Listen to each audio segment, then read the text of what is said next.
Hello viewers, আশা করি আপনারা আছেন ভালো। আমিও আছি ভালো। তো আজবার গেছি নতুন একটা ভিডিও নিয়ে। আজ আইছি আমরা মুলি বাজারও দেখতেই পারা, বিশেষ করে তেলর যে বাজা বোড়াগুলো পাওয়া যায়, বিশেষ করে ডিমর চপ, এরপরে চিংড়ির বড়া, এরপরে স্যান্ডউইচ, রুলও আছে। আপনারা শীতকাল আইলে দেখা যায় বিশেষ করে বাহারি চপ গরম গরম খাইতে খুবই ভালো লাগে। আপনারা ট্রাই করবা, বিশেষ করিয়া ডিমের চপটা তো খুবই মজা।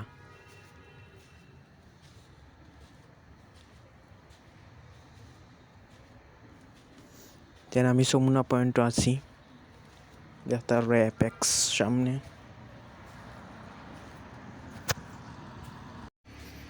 দেন আমি স্যামসাংয়ের সামনে আছি, যমুনার তার একটা আউটলেট আছে স্যামসাংয়ের।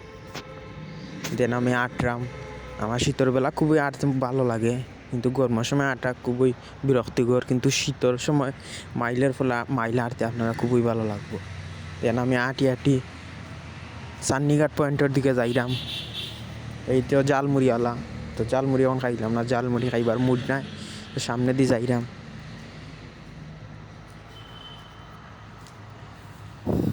দেন মামা ইনো বাদাম বেচরা, বাদাম তো শীতের বেলা আরও ভালো, তো বাদাম ট্রাই করলাম। তো মামাই দেখুন ইনো ঠেকারে ঠান্ডা হয়েছে, একটু গোসা দিয়া গরম করে দিয়েছুন, পরে বাদাম লাড়া। এরপরে আমি আইলাম পিঁয়াজা খাইতাম, গরম কিনা একটু সন্দেহ লাগে। তো মামাই আমারে কইরা ভালো হইব নেও খাও, তো আমি তো বিশ্বাস করতাম না।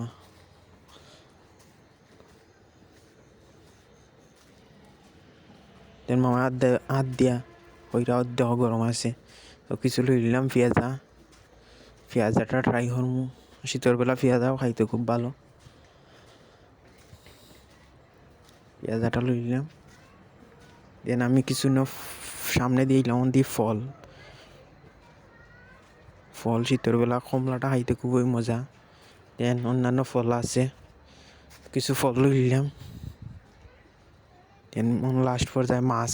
শীতের বেলা মাছের খুবই বেশি আমদানি হয় এবং মাছের দামটা সারা বছরের তুলনায় একটু কমই থাকে।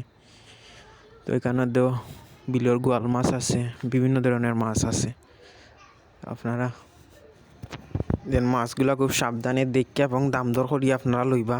বিভিন্ন জনের কাছে তারা বিভিন্ন রকমের দাম চায়, তো আমি দাম দর করার পরে লই লিছি। এখন আমি মনুর পাড়ে দিয়ে আটরাম। মনুর পানি খুবই কমে গেছে একবারে, শীতকাল লাগলে জানোই আপনারা পানি কমে যায়, আগের মতো সেই স্রোতটা নাই। তো আজকের ভিডিও এই পর্যন্ত, দেখার লাগে আপনারা ধন্যবাদ। চ্যানেলটারে সাবস্ক্রাইব করবা, লাইক কমেন্ট শেয়ার করবা। পরবর্তী ব্লগ আমি তাড়াতাড়ি দেওয়ার চেষ্টা করবো, তো চ্যানেলটা লগেই থাকবা। তো আজকের মতো এই পর্যন্ত, বাই বাই।